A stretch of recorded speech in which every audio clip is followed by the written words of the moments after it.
তীব্র শীতে কাঁপছে সারা দেশ। মৃদু শৈত্যপ্রবাহ, কনকনে শীতে স্থবির জনজীবন। বেশি ভোগান্তিতে পড়েছেন শ্রমজীবী নিম্ন আয়ের মানুষ। শুক্রবার সকালে দেশের সর্বনিম্ন তাপমাত্রা রেকর্ড হয়েছে পঞ্চগড়ে 8.3 ডিগ্রি সেলসিয়াস। হাসপাতালে বাড়ছে ঠান্ডাজনিত রোগীর সংখ্যাও। সতর্ক থাকার পরামর্শ দিচ্ছেন চিকিৎসকেরা। প্রতিনিধিদের পাঠানো তথ্যছবিতে ডেস্ক রিপোর্ট। দেশ জুড়ে বইছে মৃদু শৈত্যপ্রবাহ। অনেক বেলা পর্যন্ত কুয়াশা মোড়ানো থাকছে চারদিক, দেখা মিলছে না সূর্যের। হিম বাতাসে শীতের তীব্রতায় বিপাকে পড়েছেন শ্রমজীবী, বেশি বিপাকে পড়েছেন নিম্ন আয়ের মানুষ।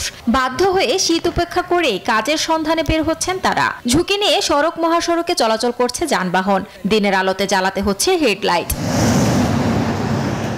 উত্তরের জেলা পঞ্চগড়ে শুক্রবার সর্বনিম্ন তাপমাত্রা রেকর্ড হয়েছে 8.3 ডিগ্রি সেলসিয়াস। বয়ে যাচ্ছে মৃদু শৈত্যপ্রবাহ। কুয়াশায় আচ্ছন্ন পথঘাট। শীতের দাপটে খড়কুটো জ্বালিয়ে শীত নিবারণের চেষ্টা করছেন অনেকে। শীতে শরীরের বীজ ব্যথায়, সর্দি, জ্বর, হাতটা ঠান্ডা, কাজ করা যায় না। লালমনিরহাটে 9.5, দিনাজপুরে 10 এবং চুয়াডাঙ্গায় 10.8 ডিগ্রি সেলসিয়াস তাপমাত্রা রেকর্ড হয়েছে। হিমেল হাওয়ায় যুবথুবু হয়ে স্থবিরতা নেমেছে জনজীবনে। শীতের কারণে আমরা বার হইতে পারি না। আজকে কয়েকদিন ধরে অনেক শীত, বাতাসও মোটামুটি অনেক।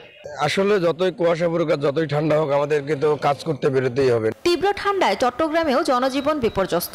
ভোরের কুয়াশাচ্ছন্ন সকালে সূর্যের দেখা নেই। হাসপাতালগুলোতে বাড়ছে শীতজনিত রোগের প্রকোপ। সবচেয়ে বেশি আক্রান্ত হচ্ছেন শিশু ও বয়স্করা। বাচ্চাদেরকে কোনোভাবে যেন ঠান্ডার মধ্যে রাখা না হয়, কোনোভাবে যেন ফ্যান ছাড়া না হয়, তাদেরকে যেন অবশ্যই শীতের কাপড় যেগুলো আছে এগুলো যেন পরিধান করা হয়। জরুরি প্রয়োজন ছাড়া বাইরে বের না হওয়ার পরামর্শ চিকিৎসকদের।